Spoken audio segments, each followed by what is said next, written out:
क्या आलसी लोग वास्तव में ज्यादा स्मार्ट होते हैं? क्या कम मेहनत करने का भी एक तरीका होता है जिससे हम ज्यादा पा सकें? अगर आपके मन में कभी यह सवाल आया है तो द आर्ट ऑफ लेजीनेस किताब आपके सोचने का नजरिया पूरी तरह बदल सकती है। यह किताब आलस्य को एक कमजोरी नहीं बल्कि एक स्मार्ट रणनीति मानती है, अगर उसे सही तरीके से अपनाया जाए। क्या आप भी अपने आप को अक्सर आलसी समझते हैं?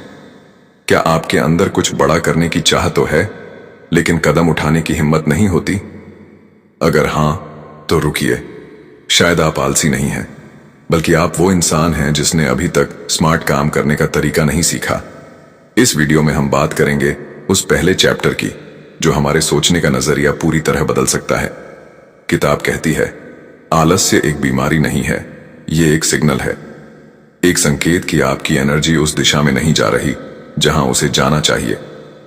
हम में से अधिकतर लोग सोचते हैं कि जो इंसान ज्यादा देर तक काम करता है वही सफल होता है, लेकिन क्या आपने कभी सोचा है, ज्यादा काम करने से ज्यादा जरूरी है सही काम करना।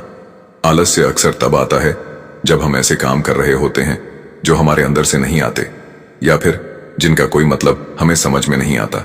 किताब कहती है, आपका आलस्य आपकी चेतना की आवाज है। ये बताता है कि आप अपनी असली ताकत से दूर जा रहे हैं। आलसी लोग ही सबसे स्मार्ट क्यों होते हैं? सोचिए, इतिहास के कुछ सबसे बड़े आविष्कार किसने किए? ऐसे लोग जिन्होंने जिंदगी को आसान बनाने के लिए रास्ता ढूंढा, यानी वो लोग जो मेहनत से नहीं डरते थे लेकिन बेकार की मेहनत से नफरत करते थे।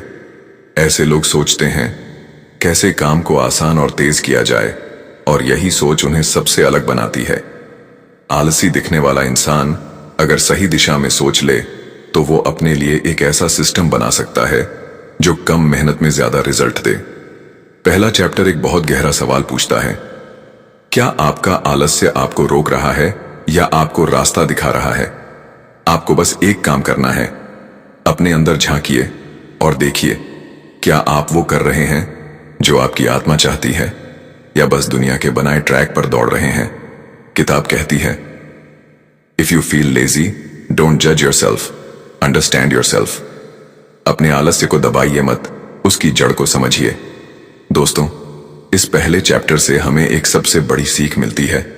आपका आलस्य आपकी दिशा बदल सकता है अगर आप उसकी बात सुनना सीख जाएं।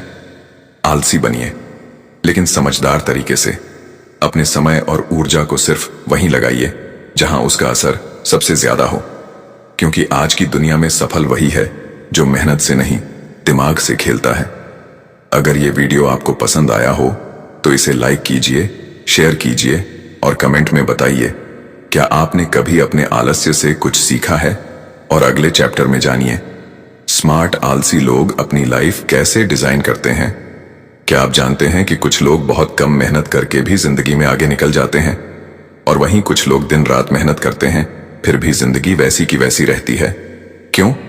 क्योंकि फर्क सिर्फ मेहनत में नहीं होता, फर्क होता है सोच और सिस्टम में।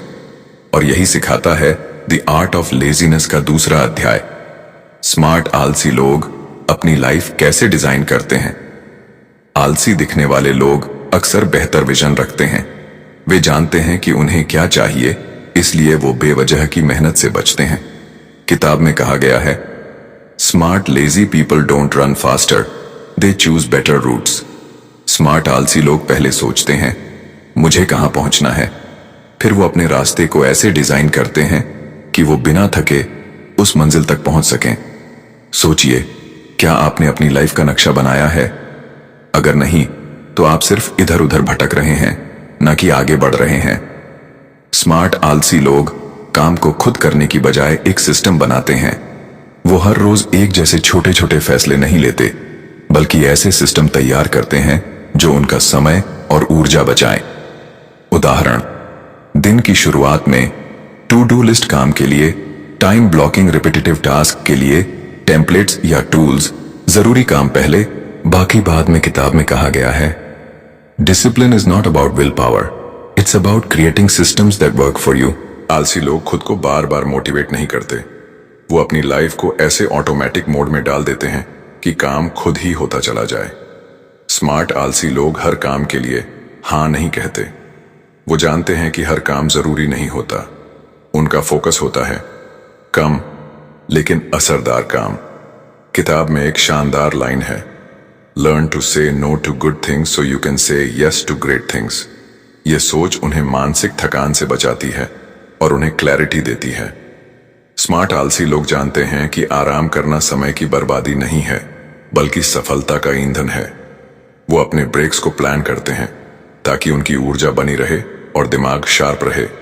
याद रखिए, थका हुआ दिमाग कभी भी बड़ा नहीं सोच सकता। आराम से रिसेट होता है माइंड और बढ़ता है फोकस। दोस्तों, दूसरे अध्याय की सबसे बड़ी सीख है, लाइफ डिजाइन की जाती है मेहनत से नहीं, सोच से। स्मार्ट आलसी लोग हर काम का सिस्टम बनाते हैं, अपनी प्राथमिकताओं को जानते हैं और अपनी ऊर्जा को सही जगह लगाते हैं। अब सोचिए, क्या आप भी अपनी लाइफ को ऑटो पायलट पर डाल सकते हैं? अगर इस वीडियो ने आपकी सोच को जरा भी बदला हो तो इसे शेयर कीजिए ताकि और लोग भी स्मार्ट आलसी बनने की कला सीख सकें। क्या आपको लगता है कि काम करना भारी लगता है? क्या आप सोचते हैं काश कोई तरीका होता जिससे ये काम जल्दी और आसान हो जाता? तो जनाब, आप अकेले नहीं हैं। स्मार्ट आलसी लोगों ने यही सवाल सबसे पहले पूछा और उसी से निकली उनकी टेक्निक, एफर्ट कम इम्पैक्ट ज्यादा। आज हम द आर्ट ऑफ लेजीनेस के तीसरे अध्याय की बात कर रहे हैं, जिसमें बताया गया है कि कैसे आप हर काम को तेज, स्मार्ट और आसान बना सकते हैं। सबसे पहला मंत्र है, हर चीज को खुद मत करो, हर काम को सिस्टम में बदलो। आलसी लोग किसी भी काम को 2 बार मेहनत से नहीं करते, वो एक बार सोचते हैं इस काम को दोबारा आसान कैसे बनाया जा सकता है। उदाहरण, रोज के काम के लिए चेकलिस्ट्स और टेम्पलेट्स, किसी भी टास्क को स्टेप बाय स्टेप प्रोसेस में तोड़ देना, रेपिटेटिव कामों को ऑटोमेट या आउटसोर्स करना। किताब कहती है, smart lazy people don't repeat tasks, they build repeatable systems.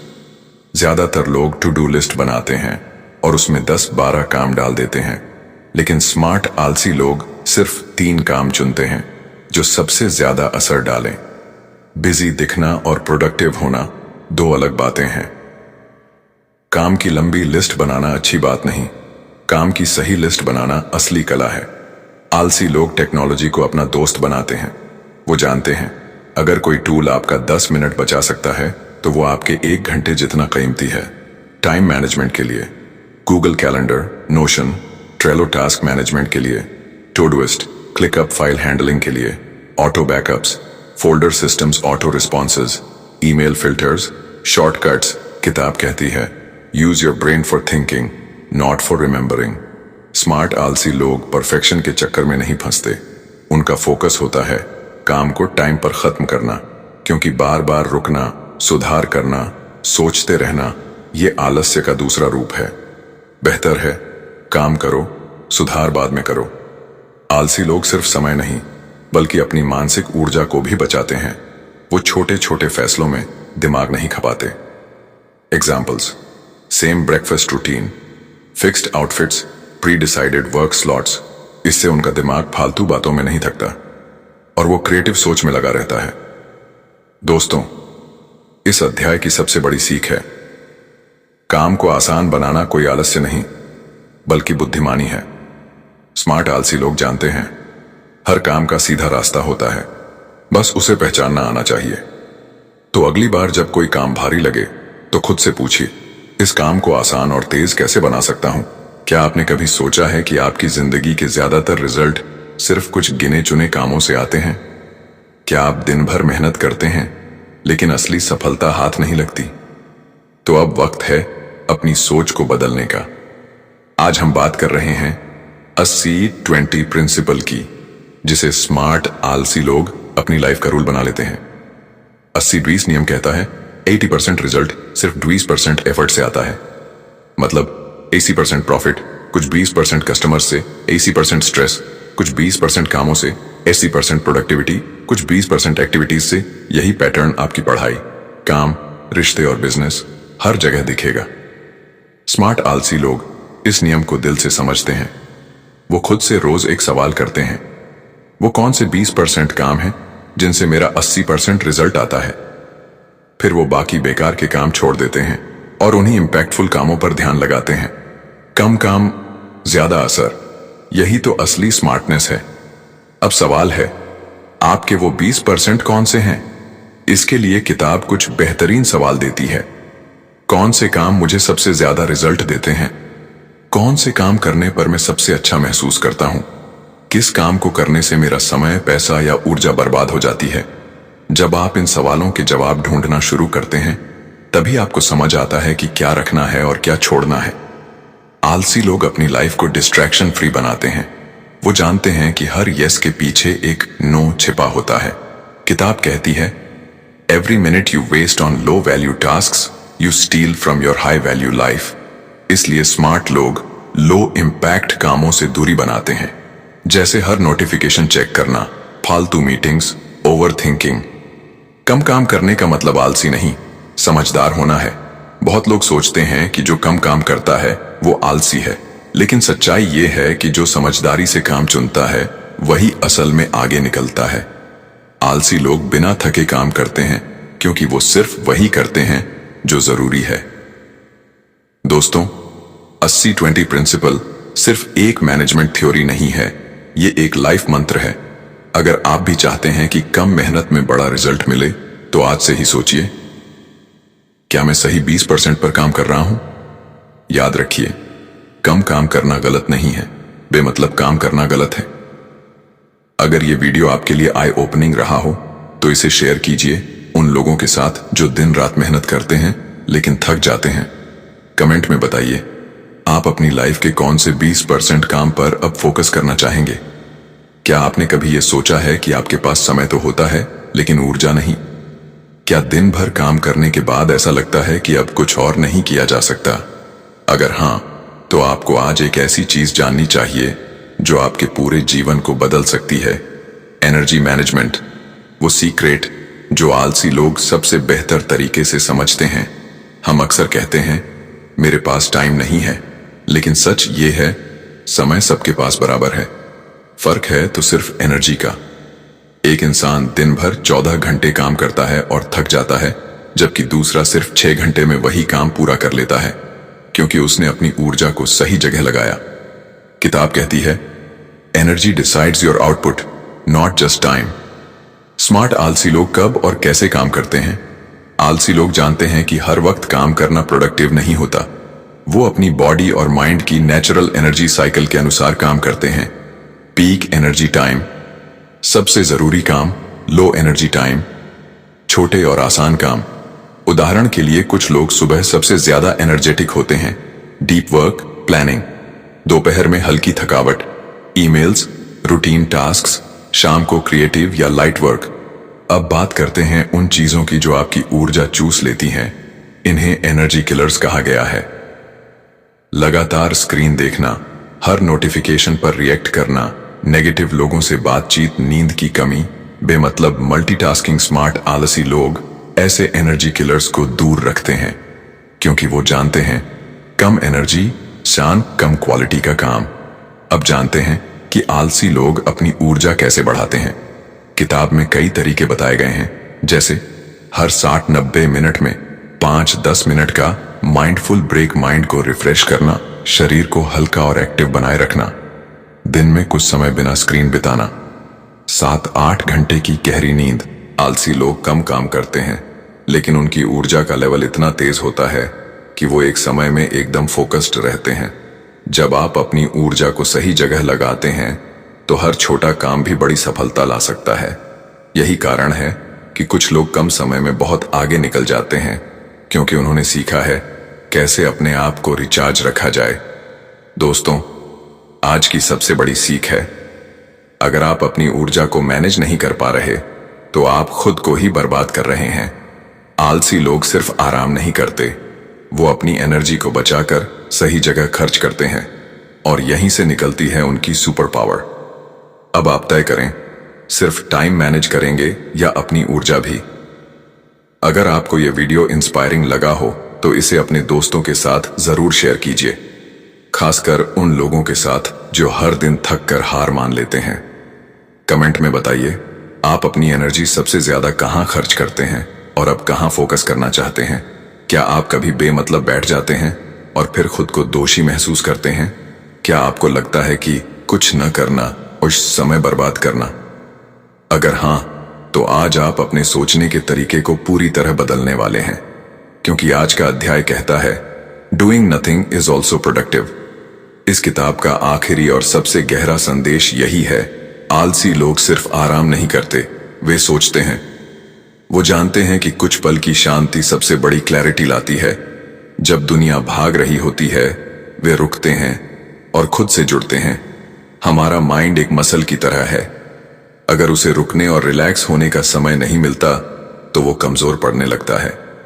किताब में कहा गया है, the most powerful ideas are born in silence, not in chaos. इसीलिए आलसी लोग अपने समय का एक हिस्सा नो इनपुट टाइम के लिए रखते हैं, यानी कोई स्क्रीन नहीं, कोई बातचीत नहीं, कोई टास्क नहीं, सिर्फ खुद के साथ सोचने, महसूस करने और रिचार्ज होने का समय। आपका दिमाग लगातार फैसले लेता है, काम करता है, प्लान करता है, लेकिन अगर उसे ब्रेक नहीं मिला तो वो डिसीजन फैटीग का शिकार हो जाता है। डूइंग नथिंग का मतलब है माइंड रीसेट, ताकि अगली बार जब आप कुछ करें तो पूरा फोकस और क्रिएटिविटी के साथ करें। यही कारण है कि इतिहास के सबसे बड़े थिंकर्स, इन्वेंटर्स और आर्टिस्ट्स अक्सर वॉक पर जाते थे, शांत जगह बैठते थे या अकेले समय बिताते थे। आज की दुनिया प्रोडक्टिविटी की इतनी दीवानी है कि आराम करने को कमजोरी समझ लिया गया है, लेकिन किताब एक चेतावनी देती है, over productivity leads to burnout, not brilliance. आलसी लोग इस जाल में नहीं फंसते। वे जानते हैं कि हर पॉज एक नए प्ले की तैयारी है। आलसी लोग डूइंग नथिंग को भी एक कला बनाते हैं। वो इस समय का उपयोग करते हैं अपनी लाइफ को ऑब्जर्व करने में, नए आइडियाज पर सोचने में, ग्रैटिट्यूड महसूस करने में, माइंड को नेचुरली रीसेट करने में, और इसी वजह से उनका कम काम ज्यादा इम्पैक्ट देता है। दोस्तों, कुछ न करना एक गुनाह नहीं है, ये एक जरूरत है। अगर आप भी हमेशा खुद को काम में झोंक रहे हैं तो एक बार रुकिए, सोचिए, सांस लीजिए। शांत मन, साफ सोच और गहरी समझ, यही है असली प्रोडक्टिविटी। कभी कभी आराम करना, कुछ न करना आपकी सबसे बड़ी सफलता की शुरुआत हो सकती है। अगर ये वीडियो आपकी सोच को छू गया हो तो इसे शेयर कीजिए उन लोगों के साथ जो हमेशा खुद को थका रहे हैं। अगर आपको ये वीडियो पसंद आया हो तो एक स्मार्ट इंसान की तरह लाइक और सब्सक्राइब जरूर कीजिए, और कमेंट में बताइए आप किस टेक्निक को सबसे पहले अपनी लाइफ में अपनाना चाहते हैं।